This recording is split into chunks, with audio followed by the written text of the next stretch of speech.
Okay, let me talk about the remaining section of chapter 11. Maybe the topic will be the pulse control, hybrid motion pulse control, and impedance control. So the okay, section 11.5, the pure control, pulse control is only possible if the environment provides resistance pulse in every direction. Okay, so if the end effector is constrained in all directions, at that time we can apply the pulse control law. Okay, let's assume that the robot is writing on the blackboard or whiteboard, chalkboard. At that time, the some direction will be used for motion control. Some direction is constrained in terms of the pulse control. This kind of things will be called as hybrid motion pulse control, not pulse control. In here, pulse control is only implemented in the end effector is constrained in all directions. So there is no movement in here. Okay, let's consider the F-tip wrench applied by the end effect manipulator to the environment. At that time, we can write down the manipulator dynamics. Okay, sometimes we can write down by combining both terms H, theta, and theta dot. In here, can be write down the C, theta dot, Coriolis and centrifugal torque, plus other terms can be combined. Okay, so we will use this constraint dynamics. Okay, here, as mentioned before, the pulse control, the manipulator does not move, and the effector will be constrained at the one point, so movement can be neglected. Okay, the remaining two terms will be written like this: G, gravitational torque, and the external wrench and applied motor torque. Okay, that will be used for the pulse control. Okay, and here using from this equation, we can design the pulse control law, gravitational torque as a model, and desired wrench will be applied to the J transforms. So actually the theta is based on the encoder measurement. So theta is the feedback, but the pulse part, desired wrench is just given by the user. There is no pulse control here. Anyway, if you implement this torque in terms of electric current to provide joint torque, maybe it will be very useful to provide some wrench to the environment from the manipulator. Okay, let me read it. In the case of the DC electric motor without gearing, at that time the torque control can be achieved by the current control of the motor. Okay, actually it will be the desired torque, but it depends on the position information. Okay, so as mentioned before, it would be the good pulse control law, but in order in here's the applied torque should achieve the desired length, but it is not assured. So we will add the PI control to this part. Okay, so let's add the proportional control and the integral control. Okay, to the desired length. Okay, so like this, we can add the PI pulse control law.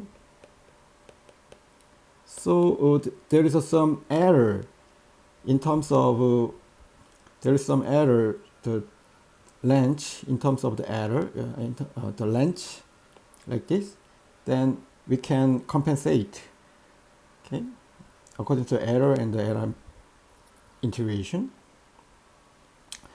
Okay, here, okay, this is a control law. This will be applied to the steady model. Then we can cancel out each other.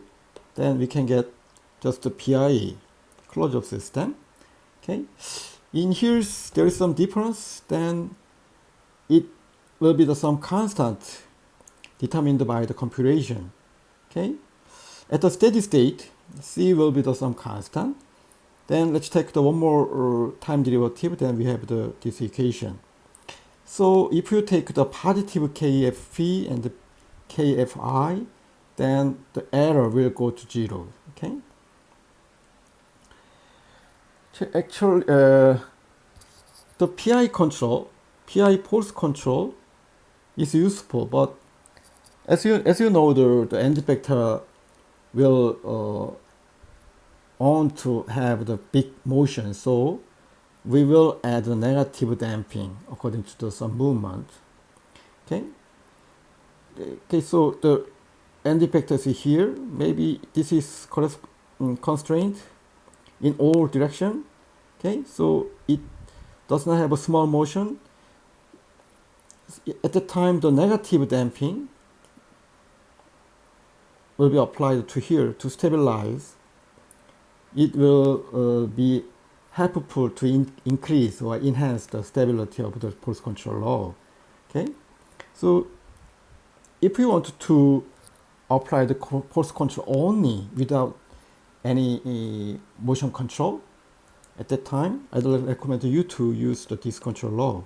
Okay, desired pulse, desired length, and the PI control and negative damping is applied to increase stability.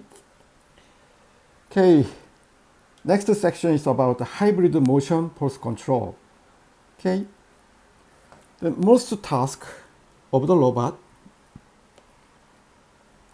will require the application of a controlled pulse as well as the generation of a control motion. Okay, the pulse, some directions will be required. Some direction will require the pulse control. Other direction will require the motion control. That can be combined each other. That is called as hybrid motion pulse control. If the task space is n-dimensional, then we are free to specify the n over the 2n pulse and motion, okay, at any time t. Other n are determined by the environment. So we should know that if you have the n, if you have some robot system and the environment contacting each other, the n-dimensional constraint will appear in the some case from the robot, some case from the environment. Like this, we can assign the constraint. Okay, we should know that we also should not specify pulse and motion in the same direction. Okay, so if you take the x direction in here, if you want to apply the motion control in the x direction, at that time the fx, it means the x directional pulse cannot be controlled because you are applying already the motion control. So at that time you should choose the 0 fx. Like this, some direction is chosen as a motion or pulse. The other part will be the other part cannot be specified. So they are not independent in the same direction, pulse and motion. Okay. Okay, if you are good at the concept of natural constraint and the artificial constraint, you can skip it. Anyway, let me explain it. Okay, let's consider this is door. Okay, maybe this is door space. Maybe this part with the hinge joint. So in the viewpoint of six-dimensional movement, we can assign omega z. Is it right? So we can design desired omega z. The remaining 5 degrees of freedom, such as the omega x should be 0, omega y should be 0, and then Vx should be 0, Vy 0, Vz should be 0. Is it right? Like this. In the case of the g direction, we can assign some motion. But other direction, other remaining 5 degrees of freedoms cannot have any motion, like this. Okay. Okay, task with the n dimensional of the SE3. Then robot firmly grasping a cabinet door has a 1 motion degree of freedom like this. And then the 5 fourth degree force freedom, a robot can apply any wrench that has 0 moment about the axis of the hinge without moving the door. Okay, this is the natural constraint. How about that? Moment x. Moment x can have some variable because the product of omega x of mx will be the 0 because omega x is 0. So we can assign it some value. Is it right? So it is called as arbitrary artificial constraint. How about moment y? Omega y should be the 0 because this is a hinge joint. So moment y can have some value. Is it right? Okay. How about that? These 5 poles can be assigned any values. It does not have any make the work. Okay, let's assume that the eraser, this is the eraser, this is the chalkboard or whiteboard. Okay, let's assume that this eraser is moving in x direction. That's the assumption. In here's omega x should be 0. Is it right? Because the eraser should maintain some orientation. And omega y. How about the omega y? This omega y should be the 0. Okay? It is the natural constraint. And how about omega z? Omega z will be possible. Okay? The corresponding the artificial constraint. Okay. Corresponding component to omega x, it will be the moment x. It can be assigned any value anyway, the moment y. Okay. But how about the moment z? In order to keep the x directional motion, the moment z should be the 0. So moment z should be 0. So the artificial constraint will be the omega z. Okay.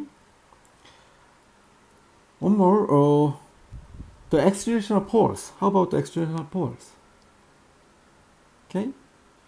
It should be 0 because we can assign some value Vx as some constant such as k1. Okay. It is also, it can move to Fy, Vy, so Fy should be 0. So we can assign the Vy, but x directional movement is assumed, so it is assigned as a 0. And the last element, Vz. Vz should be 0. It cannot go through the blackboard or chalkboard, so the artificial constraint will be Fz. Fz can have some any value. Let's assume that g directional movement. There is no movement, but we can push some Newton, so it can be assigned some value like this. Okay, so a natural constraint comes out from the environment or robot system, and then the artificial constraint can be obtained from the natural constraint. As mentioned before, the natural constraint is all the time zeros, but the artificial constraint can be assigned by the user, by the operator to make the robot motion. Okay, it is listed in the table, figure 11.22. Okay. Okay, next issue, how to design the hybrid motion pulse control. Okay, let's consider N and K natural constraint on the velocity. Okay, at the time, by using the twist, we can assign the constraint motion AV. Okay, it is called as Papian constraint. It can be the holonomic or non-holonomic. Anyway, the A will show the constraint direction. Okay, maybe you know that the constraint dynamics in section 8.6 we have this one. Okay, lambda is the constraint pulse. We don't know the lambda here. We should calculate lambda from the constraint. Okay, so in order to obtain the lambda, first we will derive the equation in terms of the v dot. So v dot is obtained like this, and then we will take a time derivative of the constraint equation. Okay, at the time a v dot plus a dot v. Okay, here it can move to the right hand side. Then we have this equation, and then this v dot acceleration will be applied to here. Okay, so finally we have this equation. From here, left side is the related term of the lambda. The remaining term will go to the right hand side. So lambda can be obtained.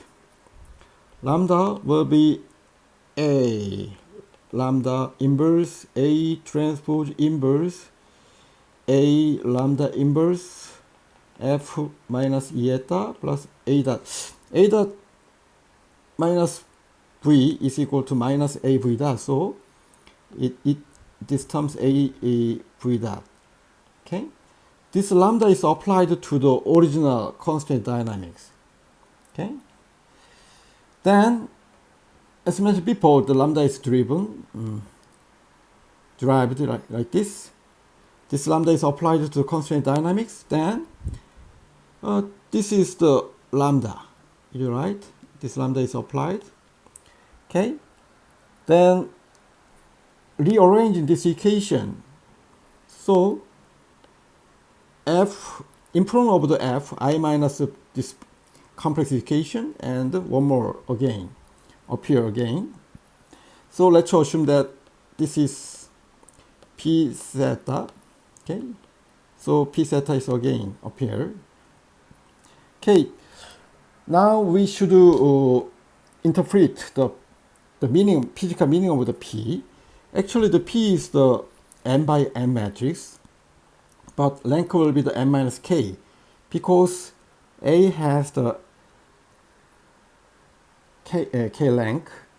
Okay, this P matrix projects the arbitrary manifold length onto the subspace of the length, then moves and effects the tangent to the constraint. Okay, and then the I minus P projects the arbitrary length onto the surface, subspace of length that act against the constraint. Okay, this is the constraint surface. Okay, in here, the P matrix projected to the tangent. I minus P is obtained like this. This is the P direction. This is the I minus P direction. All the time, P and I minus P will be the projection matrix. projection matrix has the eigenvalue as a 1 or 0. Okay, that's the property of the projection matrix. So for given environment, we can divide P and I minus P. Okay. As mentioned before, P implies the tangential direction. I minus P is the against the constraint. Okay. So P partitions the n-dimensional pulse space into the range that address the motion control task, range that address the pulse control task. So I minus P direction, the pulse control should be designed. How about the P direction? We can design the motion control party here. Okay. One more, the PA transpose will be the 0. But as you know, the P, so if we are multiplied, then you can get the 0. It means P is the null space of the projection matrix. I minus P and the A transpose will be the A transpose. So it spans the range space of the projection range space. Okay, if you choose the lambda as an identity, then P will be like this. Okay, if you assign this matrix as a pseudo, maybe you are good at this concept in section in chapter 6. Okay, I minus A to A, I minus P will be the A to A. So it assign the tangential direction of the A. It assigns the orthogonal direction or perpendicular direction of the environment. Okay, so you should mark in mind P implies the moving direction, I minus P is the pulse control direction. Okay, so let's combine. As you know, this is CTM. Okay, desired acceleration and the PID control is added for the motion. So for given environment, the tangential direction is given by the P, so P will be applied to project the tangential space of the environment. Maybe we can move here, okay, according to the tangential direction. On the other hand, we should push the environment with some force values such as the 20 newtons, pushing and then move in the tangential to the environment. It's possible. So I minus P, this direction will be the I minus P. So pulse controller is projected to the perpendicular or orthogonal direction of environment. Okay, so the remaining part is equal to the similar to the CTM or IDC, and then this part is projected to the J transpose because the remaining terms is equal to the range dimension. Okay, like this we can divide. Some controller is activated in the direction of the tangent direction of environment. Some pulse control is applied to the perpendicular direction of the environment. Okay, it can be decomposed using the P and I minus P. Okay, last topic is about impedance control. Maybe the impedance control is very well known control law in robot manipulator systems. Okay, ideal motion control corresponds to the high impedance because high impedance provides a very exact motion, little change in motion due to the pulse disturbance.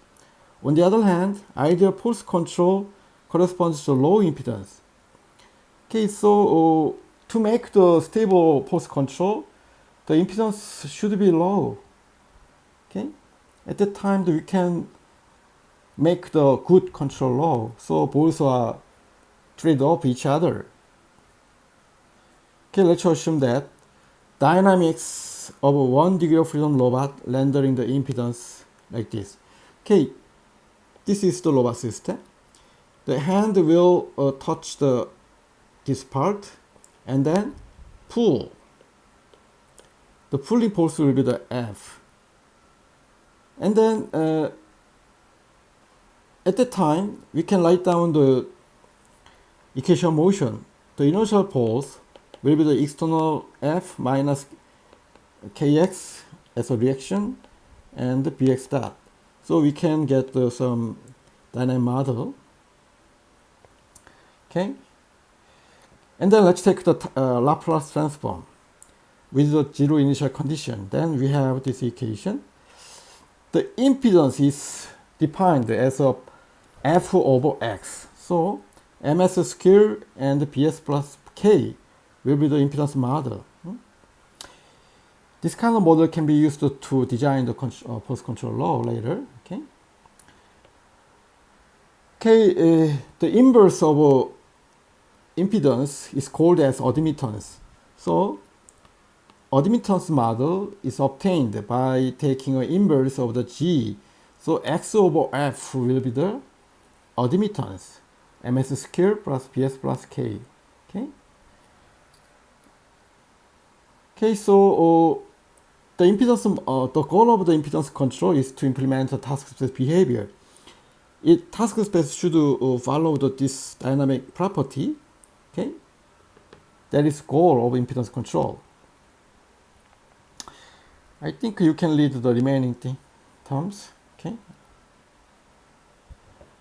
Okay, I will introduce the two algorithm, impedance control and admittance control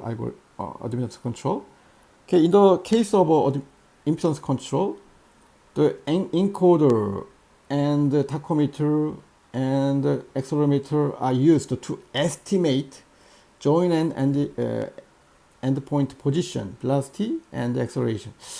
Okay, in the impedance control does not have typically least pulse torque sensor. Okay, in the impedance control we will estimate the pulse using the impedance model. Okay, as you know, this is the impedance model. It will behave like this. Is it right? So in the control law, this is the typical dynamics, inverse dynamics, and impedance model is applied using the motion. This can be applied to the robot system to make this movement. Okay. At the time F is applied, then the MBK model will be activated to respond the external pulse. Okay. Typically, the impedance control does not have any pulse torque sensor. Okay. Okay. On the other hand, admittance control algorithm, the external pulse should be measured, should be sensed. From here, this is measured, and then we will estimate the desired position from this external pulse. Okay, so the desired acceleration is obtained by using this equation. Then it will be applied to the kinematic model, and then desired joint acceleration is obtained, and then it will be applied to the IDC. Okay, it's not difficult. So what is the big difference between admittance and impedance? Admittance control will make use of the pulse measurement, and then we will derive the desired motion from the pulse. Desired motion will be applied to the IDC or ICTC. Then we can implement some pulse control law. The resulting pulse behavior will follow this equation. Okay, that is the desired impedance. Okay, the simplified version of this control was obtained. The goal is to simulate only spring or damper. Many cases we can remove the mass part, then we can make the desired motion like this. Sometimes the stiffness is only used, then the KXD is obtained from the inverse K. That is called as stiffness control. This kind of concept is used for the finger, many cases, because the finger is very massive. Mass of the finger is very small, so we can remove this one and this one. So we can use the Kx is equal to external pulse. So x desired is obtained, k inverse f. This motion is applied to the IDC, then we can get some behavior of this equation. Okay, this is called as stiffness control. Okay, now we have talked about many kinds of force control law in this lecture. Okay, maybe the impedance control or admittance control will be helpful to implement the interaction robot and the environment. Okay, the many case, maybe have you ever seen the direct driver motor? This is very expensive because it does not require any gear and harmonic drive.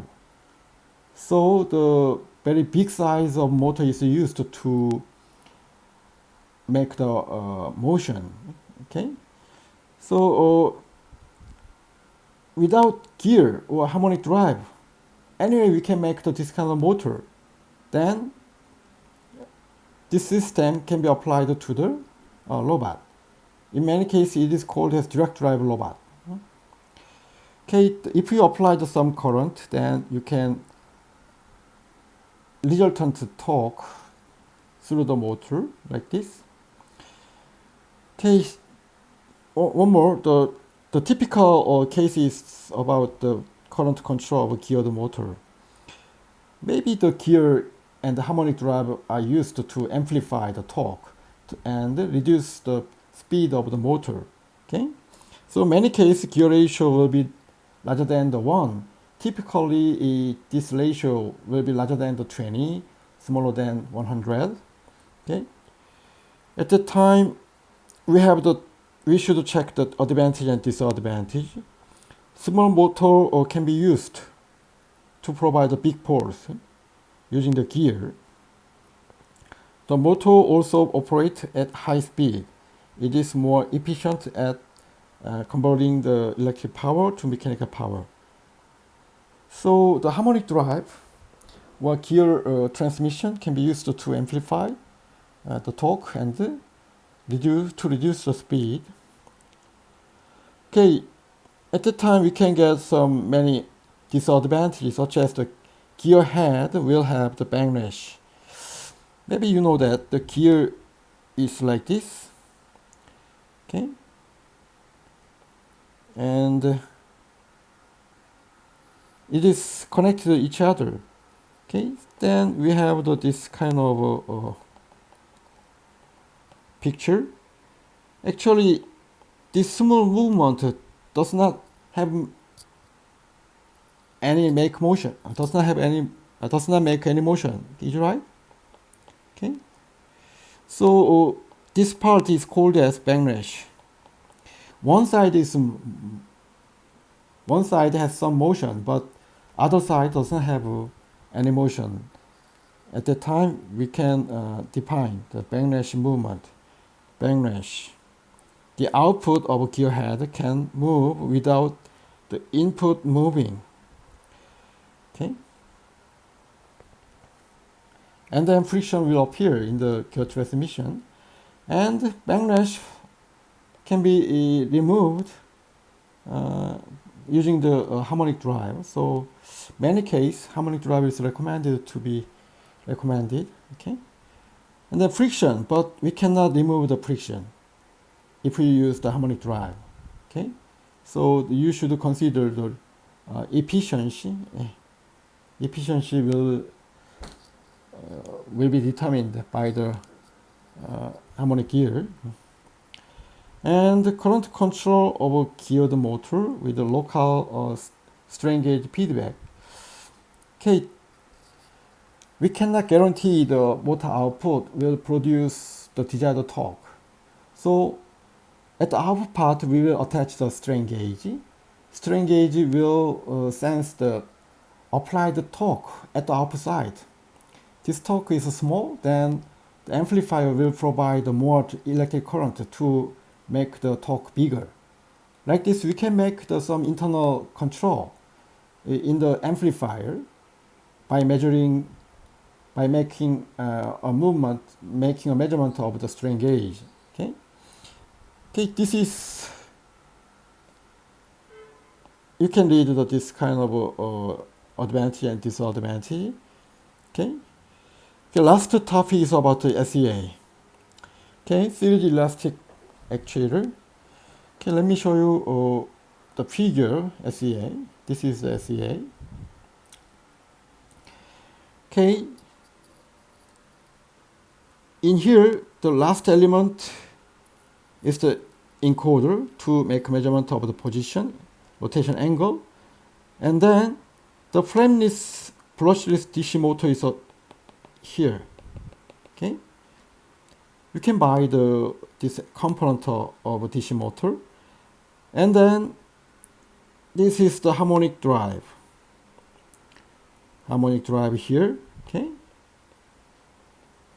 and then the outside, the spring input will be stacked here, and then output, spring output position sensor is attached here.